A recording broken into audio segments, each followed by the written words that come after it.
everybody! Today I am going to be doing my July wrap-up.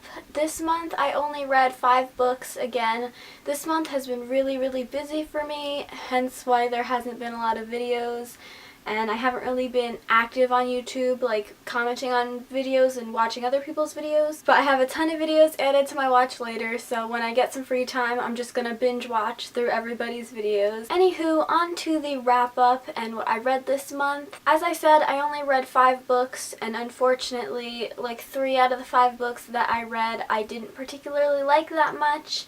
So overall, this was just not a very good reading month. The first book I read was Sleeping Tom by Evie Fairfall, and I have a full book review for this if you want to learn more of my thoughts on it. I gave this 3 out of 5 stars. There were parts that I did enjoy, but there was a lot of like YA tropes that I just don't really like in this book.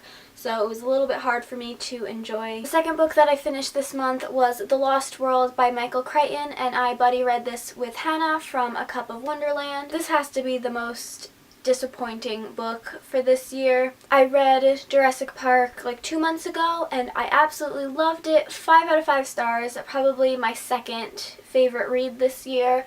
And then this one I gave 2 out of 5 stars, but it's probably more of like a 1.5. There were some parts towards the end that was kind of a little bit better than the rest of the book, but overall I just thought it went by really slowly. The thing I loved most about Jurassic Park was that it was very fast paced. There was like action straight in the first chapter that just made you want to keep reading and reading and reading, and for this one I felt like it started very slowly and it took a very long time to kind of get into the action. So I was very disappointed with this book. Next up I read Love, Tanya by Tanya Burr. And she is a YouTuber, for those of you who don't know, so this is like a nonfiction, or I guess it's like a memoir. I gave this 4 out of 5 stars. I did really enjoy it. I read it in one night. I didn't give it a full 5 stars just because I thought the writing could have been a little bit better, and also I kind of like skimmed over a couple parts, like the baking part, and she did a whole section on like skincare and makeup and just stuff that I don't really care to read about, so I kind of skipped over those couple of pages. The next book I read was Animal Farm by George Orwell, and I gave this 3.75 out of 5 stars. I had to read this for school, and surprisingly I did actually kind of enjoy it, although a couple of the parts were a little bit confusing. If you don't know what this is about, which I'm sure most people probably do, it's about these farm animals that kind of have an uprising against the farmer and they take over the farm, and it's just, I think I gave a higher rating just because I thought it was quite cute and it was just an enjoyable read. It's less than 100 pages. So yeah, that was the next book that I read.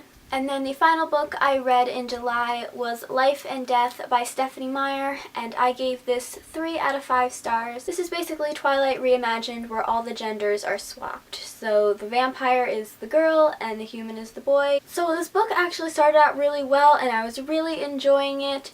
And then like, I don't know, it got a little bit weird. I guess it's kind of like a common YA trope where like there's the damsel in distress and then the hot guy comes and saves her. But since like the genders are switched, then the girl rescues the boy. And for me, I'm sure a lot of people probably like that, but for me I just thought it was a little bit weird in this like situation. And then after that I think I just started to kind of lose interest. So I only gave it 3 out of 5 stars because I did like it at the beginning and a couple of the parts were kind of funny.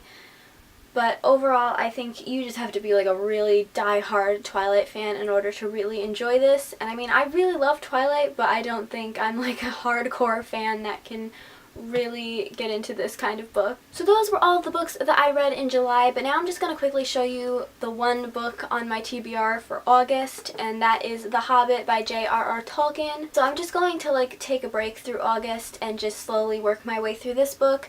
As you guys probably know, I think I mentioned it a couple times before in my videos, I read half of The Hobbit like last year and then I stopped reading it. And I was going to pick it up just at the part where I left off, but I decided I'm just going to start from the beginning. So far I'm only up to chapter 2, so I do have a long way to go, but hopefully I will be able to finish this. Maybe I can possibly pick up a second book in August, or maybe I'll pick up The Fellowship of the Ring or something. So that is all for this video. Leave me a comment down below letting me know what your favorite book was that you read in July. Mine was probably Love, Tanya, although I didn't have any really good reads this month, which was unfortunate. Give this video a thumbs up if you enjoyed it, subscribe if you'd like to see more of my videos, and I will see you in my next one. Bye!